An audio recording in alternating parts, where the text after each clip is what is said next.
Not all Android phones are equal. Not all of them come clean and new. Not all of them are free of malware when you unbox them.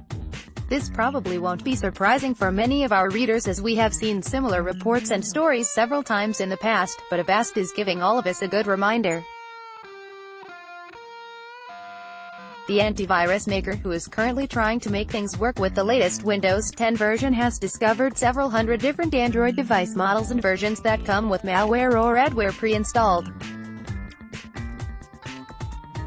In case of adware, known brands like ZTE are also included in the list of offenders. The majority of these devices are not certified by Google, Avast wrote in its latest blog post. Related live video leak displays intriguing translucent back for the Xiaomi Mi 8. Specifications leak promises 16MP20MP rear camera. Pre-installed Android malware discovered on hundreds of devices. The adware in question is Kozaloon, which overlays advertisements over the OS to promote apps or trick users into downloading those apps.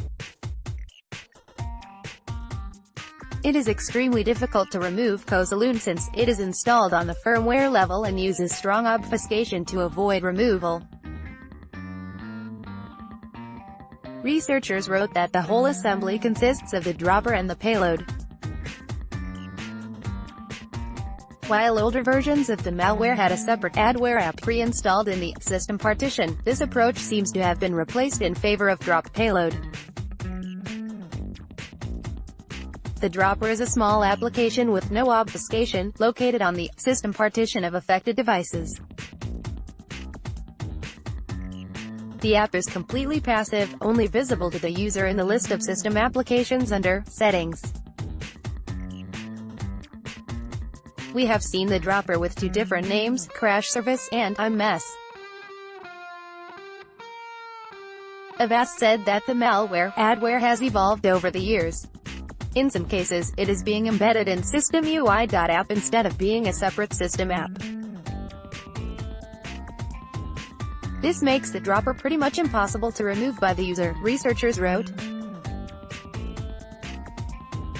Related today and Android, OnePlus 6 gets first major update, Razer phone gets portrait mode. The System UI.app samples we examined were also infected with 2 more malware packages, all capable of showing apps. Installing additional APKs from the internet and submitting private data such as IMEI, MAC address and phone number to remote servers, but their code seems unrelated to the Kozaloon family. Avast wrote. Installer was added in these low-cost Android phones by OEM carriers. As noted earlier, almost all of these devices that were discovered coming pre-installed with malware were not certified by Google, as the installer was added by the manufacturer or carrier. Over 142 devices have been added to the list of affected models, with victims in over 90 countries, mostly in the UK, Russia, Italy, Germany, France, and Romania. Avast has shared some steps to disable the malware, but even without this, you should probably stay cautious of the manufacturers and devices that have no quality control, as it puts your data at risk of exposure.